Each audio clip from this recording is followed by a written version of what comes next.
안녕하세요. 보서TV의 오정현입니다. 반갑습니다. 오늘은 이 나라에 애견인, 애묘인들 상당히 많죠.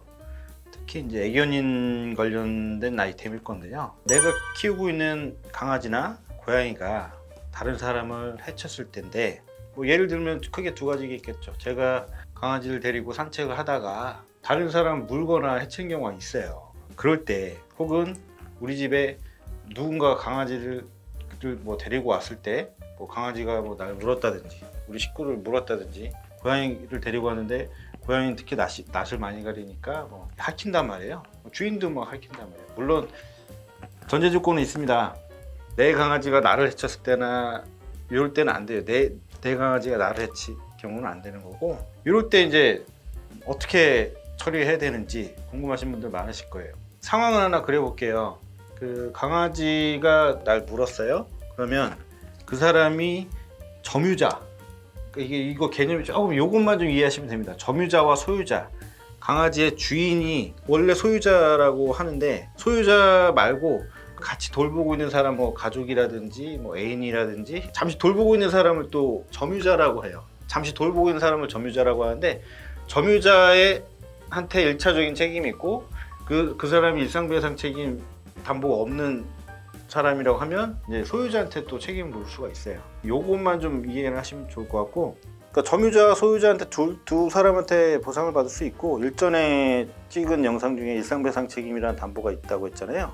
그거는 대부분 뭐 보험에 다 붙어 있으니까, 이 점유자가 일상배상 책임이 없으면 소유자 일상배상 책임 접수해서 보상을 받으시면 돼요. 여기까지 이해되셨죠? 그 다음에 이거는 그 민법 제759조의 동물의 점유자의 책임이라는 항목이 있습니다. 요 조항을 보면, 동물의 점유자는 그 동물이 타인에게 가한 손해를 배상할 책임이 있다. 그러나 동물의 종류나 성질에 따라서 그 보관에 상당한 주의를 해태하지 아니한 상태에 그러지 아니한다. 즉 이게 뭔 말이냐면, 동물의 종류가 워낙 많은데 그 동물의 뭐 특성상 다른 사람을 해치지 않게끔 내가 충분한 주의를 기울였다면 보상을 안 해도 된다라는 거예요. 이거를 뭐 예를 들어서 설명을 하자면, 강아지를 앉혀놓고선, 아니면 최대한 이렇게 뭐 보호하려고 했는데 어떤 지나가는 사람이 막무가내로 귀엽다면서 막 손을 확 뭐 드밀었다든지, 아니면 뭐 그 양해도 구하지 않고, 보통 이게 뭐 만져도 돼요? 만져봐도 돼요? 물어보잖아요. 근데 그러지도 않고 손부터 대밀었다면, 그래서 물렸다면 무과실도 나올 수 있는 거예요. 아니면 뭐 간식을 준다든지, 이렇게 먼저 다가가서 이렇게 했을 때는, 제가 좀 이따 과실도 얘기를 할 건데, 그럴 때는 뭐 과실이 없을 수도 있다 라고 하는 뭐 요 민법 조항입니다. 그러니까 요 민법 조항에 보면은, 점유자에 가름하여 동물을 보관한 자도 전항의 책임이 있다. 이거는 아까 처음에 말씀드린 것처럼 점유자 혹은 소유자 둘 다 책임이 있다라는 취지인 것 같고요. 이제 물렸을 때 이제 항상 제가 배상 책임은 과실이 중요하다고 했잖아요. 그래서 내가 이렇게 길을 가고 있는데 갑자기 달려와서 뭐 막 물었다 그러면 무과실이겠죠, 다친 사람이. 근데 뭐 일반적으로 보험 접수를 하면 보험사 직원들은 어떻게든 과실을 많이 잡으려고 할 겁니다. 그럴 때 내가 스스로 다가갔느냐, 뭐 아니면 뭐 양해를 구했느냐, 여러 가지 상황을 봐요. 항상 똑같은 상황이 있을 수는 없으니까. 근데 이제 보험사 직원들은 경찰 신고가 됐으면 CCTV를 본다든지, 뭐 객관적인 사실 위주로 먼저 파악을 한 다음에 가해자 진술이라든지 뭐 여러 가지를 고려했을 때 과실을 뭐 일단은 보험사에서는 50%부터 시작을 하려고 할 거예요. 일반적으로 저희가 이 배상 책임은 기본 과실 30%부터 시작을 하는데, 일단 30%로 잡고 시작을 해야 돼요. 무조건 30%라는 게 아니라, 이 사고를 위반하는데 아무런 책임이 없는 상태전에 가고 있는데 확 물었으면 그럴 땐 무과실이 되는 거고, 요 30% 기준으로 했을 때 그 상황에 따라서 플러스 마이너스를 하면 되는 거예요. 근데 보험사는 대부분 50%부터 시작을 할 겁니다. 저는 뭐 이번에 이제 확인하면서 좀 놀란 게 있는데, 생각보다 이 모럴 사고가 많더라고요. 그러니까 보험 사기. 그러니까 이 사고를 가공해서 보험 접수를 해달라고 한 경우도 많더라고요. 뭐 상황은 많은데, 그래서 보험사에서 뭐 강아지라든지 고양이한테 물리고 핥히고 이런 부분에 대해서는 상당히 조사를 좀 저희끼리 좀 빡세게 한다고 하더라고요. 저는 그냥 되게 치료비 주고 뭐 위자료라든지 뭐 향초비 이렇게 해서 그 앞서 찍은 영상처럼 간단하게 뭐 이렇게 처리가 될 줄 알았는데, 생각보다 보험사에서 요거에 대해서는 좀 빡빡하게 조사를 하고 빡빡하게 판단을 하는 모양이더라고요. 몰랐습니다. 이걸 가지고 가공사고를 만들고 뭐 이럴 줄은 저도 몰랐는데, 하여간 요거는 하여간 제 과실은 뭐 우리 기준에서는 30%에서 증감하면 되고, 보험사 입장에서는 뭐 50% 시작을 하는데 무과실로도 잡힐 수 있다. 내가 막 먼저 다가가거나 막 좀 위협을 가했다든지 이런 부분이라면, 아니 철창이 있는데 내가 손을 넣었다든지 이런 부분이라면.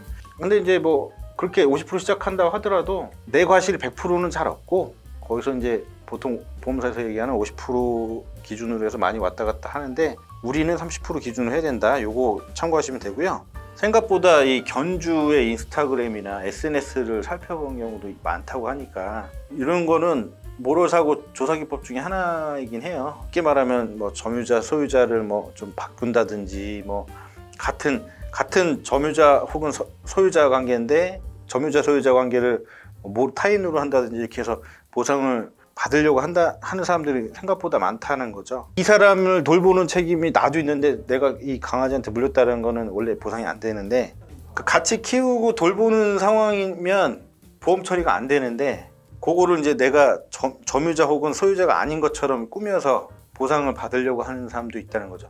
특히 이제 요게 아까 말씀드린 것처럼 뭐 향축비, 뭐 위자료, 치료비 이런 부분뿐만 아니라 이게 얼굴이라든지 이런 데 상처가 크게 나면 이 금액이 또 생각보다 커집니다.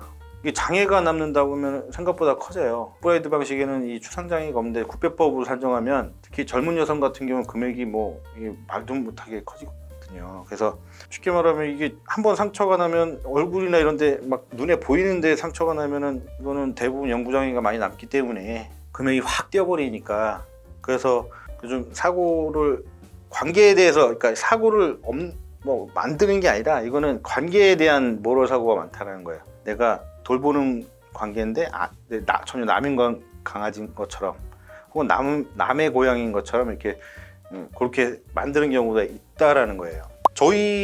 사실 저는 고양이를 좋아해서 고양이를 좀 키우고 있는데, 고양이 같은 경우는 한번 손톱이 워낙 날카로워서 한번 상처가 나면은 이거 성형으로도 잘 안 지워진단 말이에요. 고양이는 손톱에 핥히는 경우가 많고 강아지는 물림 사고가 많기 때문에 대부분 상처가 오래가는 상처예요. 큰 강아지 같은 경우는 여기저기 막 물어서 그 상처가 다 아프면 센치로 치면 뭐 5cm가 넘어가고 이렇게 해서 추상장애가 남을 수 있는 가능성이 있기 때문에 그럴 때는 좀 보상금액이 커집니다. 정리하자면, 내가 물린 경우든 나의 강아지나 고양이가 누군가를 다치겠든 내가 가입되어 있는 이상배상 책임 접수해주면 끝나는 거예요. 상대방도 접수해주고 내가 거기에 대한 보상을 받으면 되는 거예요. 뭐 형제 치료비뿐만 아니라, 그리고 뭐 향추비 진단서, 향후 추정 의료비예요. 향후 발생할 수 있는 성형비까지 다 해서 보상을 받으시면 되고, 거기 위자료 조금에다가 거기다 만약 장애가 남는 상처가 커서 추상장애까지 낳는다고 하면 그건 센치를 보통 많이 해요. 그렇게 되면은 이 금액을 뭐 보험사로부터 받으면 되는 거예요. 그러면은 이 보험사는 그 금액 가지고 과실 싸움하면 되는 거예요. 그 다음부터는 물론 뭐 장애가 남는다고 하면 금액에 대한 차이는 커지기 때문에 다툼이 커지겠지만, 일단 기본적인 장애를 배제한다면 과실 싸움만 하면 되는 겁니다. 여기서 아다룩 어다랐다고 말 한마디에 과실이 뭐 10%에서 30% 막 확확 바뀝니다. 무과실로, 그러니까 과실이 매우 차이가 나기 때문에 보험사 직원하고 최초 면담할 때 꼭 좀 신중하게 면담하셔야 된다는 거. 뭐 여기까지 하면 더 궁금한 건 없으실 거예요. 얼굴이나 뭐 이런 데 상처가 크다고 하면 그때는 뭐 좀 많이 알아보셔야 되겠지만, 기본적인 요 영상을 보시고 이런 게 있구나 정도만 알아두셨다가 뭐 보상을 받으시면 되는 겁니다. 어렵지 않죠. 일상배상 책임 담보라는 거는 매우 유용한 담보니까 요거는 적극 활용하시면 좋을 것 같고, 애견인 애묘인 분들도 이런 게 있으니까 내가 가입되어 있는지 여부만 일단 확인만 해주세요. 대부분 1억 원 한도 다 보상을 해주니까 웬만한 사고는 다 커버가 됩니다. 내가 요 담보가 가입되어 있는지 여부만 항상 체크해 두셨다가 일상생활 하시면 돼요. 그리고 내가 이 리드줄을 놓쳐가지고 다른 사람 물었다 그러면 이제 뭐 벌금도 좀 살짝 나옵니다. 한 50만 원 이렇게 나오는 경우도 있는데, 그렇게 됐을 때도 충분한 보상 처리는 내가 하는 게 아니라 내 가입한 보험에서 다 해주니까 그 부분은 알고 계시면 좋다라는 거예요. 그리고 웬만하면 상호간에 나중에 다툼 적게 하기 위해서 경찰 신고 그때 바로 하고 CCTV라든지 이런 부분 확보해 놓는 게 중요할 것 같아요. 그게 다툼이 가장 없이 깔끔한 방법이고, 여러분들에게 드리는 꿀팁은 보험사에서 주장하는 과실은 보험사 입장인 거지 우리 입장은 아니라는 거예요. 그거 알아두시면 좋겠습니다. 예, 감사합니다. 또 궁금하신 거 있으면 댓글 달아주시면 제가 다음에 영상 한번 찍을 수 있도록 하겠습니다. 제가 여러분들이 뭘 궁금하신지 몰라서 제가 항상 그게 고민이거든요. 그러니까 궁금하신 영상, 이런 영상 원하는 부분 있으면 댓글 달아주시면 제가 영상 찍어서 올리도록 하겠습니다. 감사합니다. 궁금하신 점 있거나 댓글 달아주시면 제가 성심성의껏 댓글 달아드리도록 하겠습니다. 감사합니다.